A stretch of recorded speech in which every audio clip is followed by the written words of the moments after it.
Good morning. It's time for Daily Chapel at the LCMS International Center in St. Louis. The text is 1 Peter chapter 2, verses 11 through 20. The Reverend Dr. Matthew Harrison is preaching. The broadcast of chapel is underwritten by LCMS International Mission and Ministry to the Armed Forces. A reading from 1 Peter 2. Beloved, I urge you as sojourners and exiles to abstain from the passions of the flesh, which wage war against your soul. Keep your conduct among the Gentiles honorable, so that when they speak against you as evildoers, they may see your good deeds and glorify God on the day of visitation.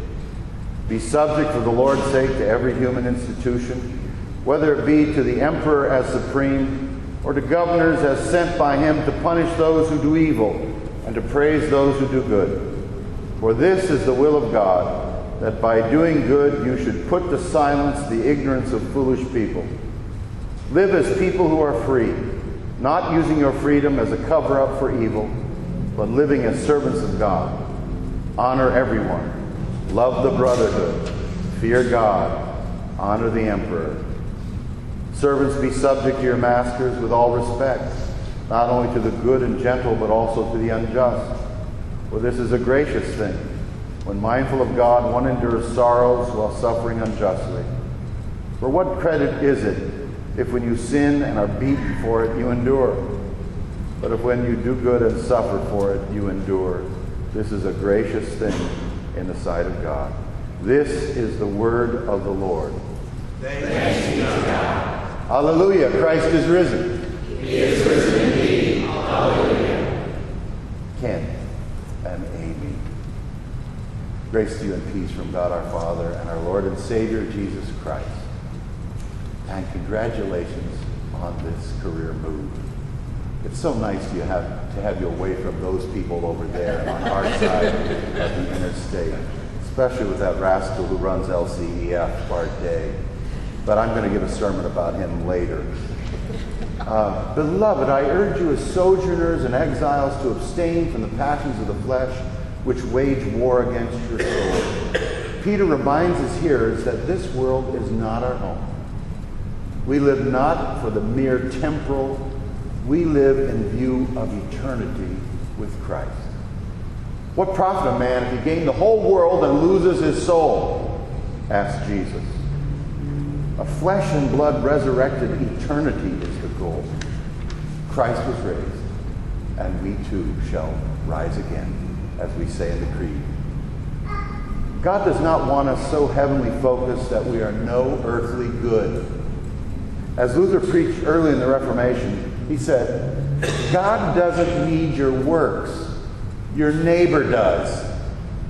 As Peter indicates, your good deeds, your life glorifies God and leads others to glorify God too. Your deeds demonstrate the love of Christ which compels you. And you speak of that Christ too in your vocation. Luther insists that Christ commands us to do such good works, quote, as concern people here below who are in need, not those that concern God or angels. Therefore, the Christian life does not consist of that which such men as monks invent. It does not drive people into the wilderness or into a cloister. It is Satan who commands you it is Satan who commands you to forsake men. On the contrary, the Christian life sends you to people, to those who need your good works. Whatsoever you've done to the least of these, my brethren, you've done it also unto me. In this life, the life of a Christian, as you well know, is service in his or her various vocations.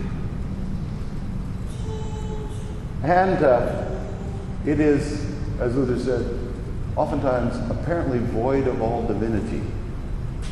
What did he mean by that? Changing diapers, a lowly mother or father, a worker, a manager, a soldier at battle, a hangman doing his public duty, despite the wretchedness of it, a lowly pastor beset with problems. So it was with Christ in his earthly walk. From his birth to baptism, you wouldn't really recognize anything divine about it. And even after he was doing miracles, people were saying, I and the Father are one. People were blasting him for making himself out to be God. Who can forgive sins but God alone?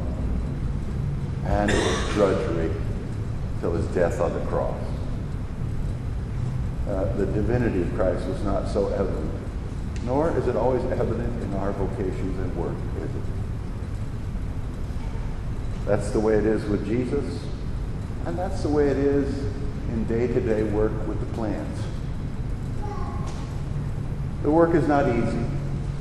The market is difficult. Doing the best for the most leaves some unsatisfied. Helping the most challenged and pressed is unendingly difficult. And yet you do it day after blessed day. Dealing with people at difficult times in their lives takes consummate care and skill. Helping a widower or a widow of a pastor, working with insurance brokers and healthcare conglomerates, and unending government regulations. Luther would compare that to the rank task of a father changing diapers. Such tasks appear wretched and even a punishment, but they are precious beyond measure. They are precious because of the sacred value of each life to God, and also because of our conjoined Christian life in the church. It's our shared commitment to see that church workers and their families have health care and do not suffer destitution in retirement. Muzzle not the ox while he treadeth the grain, St. Paul says about supporting pastors. The worker is worthy of his hire. So Ken, like the other vocations you've had, this one is sacred, and particularly sacred and well-pleasing to Christ. Be subject for the Lord's sake to every human institution, whether it be to the emperor as supreme or to governors as sent by him to punish those who do evil, to praise those who do good. And we do honor the government and authorities. We've also been given, according to the Bible, Paul asking redress to the Roman government when he was mishandled as a Roman citizen. And we also know our Augsburg Confession says redress to government is a good work. And our government allows that redress. And you do it all the time with the plans, and honorably and legally and for the good, not only of the Missouri Synod, but as Jim works with a broader healthcare community, church community, for the blessing of Christians all over the United States. For this is the will of God, that by doing good you should put to silence the ignorance of foolish people. You don't care about babies unless they're in the womb. Ignorance of foolish people. We truly love and care for everybody from conception to natural death. And the plans is a demonstration of the generosity of our church. It's a demonstration of that fact. Live as people who are free, not using your freedom as a cover-up for evil, but live in the service of God. You're free. You're blessed. You're forgiven. We come to challenges every day, ethical challenges in work. Decisions have to be made. What do? You pray for the Lord's wisdom, consult what you need to consult, and make the best decision you can for the circumstance, and you move forward. And when you make a mistake, what do? Dear God, forgive me. I'm not Jesus. Honor everyone. Love the brotherhood. Fear God. Honor the emperor. Now here's the part where Jim Samp comes in. Servants, be subject to your masters with all respect, not only to the good ones, but also to the unjust.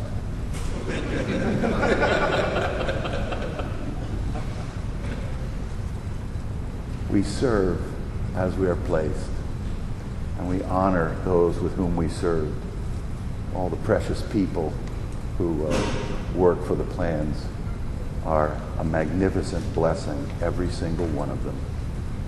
And they should be treasured. That's hard to do all the time, but it's our mandate. For this is a gracious thing, when mindful of God, one endures sorrows while suffering unjustly. For what credit is it if when you sin and are beaten for it, you endure? But if when you do good and suffer for it, you endure.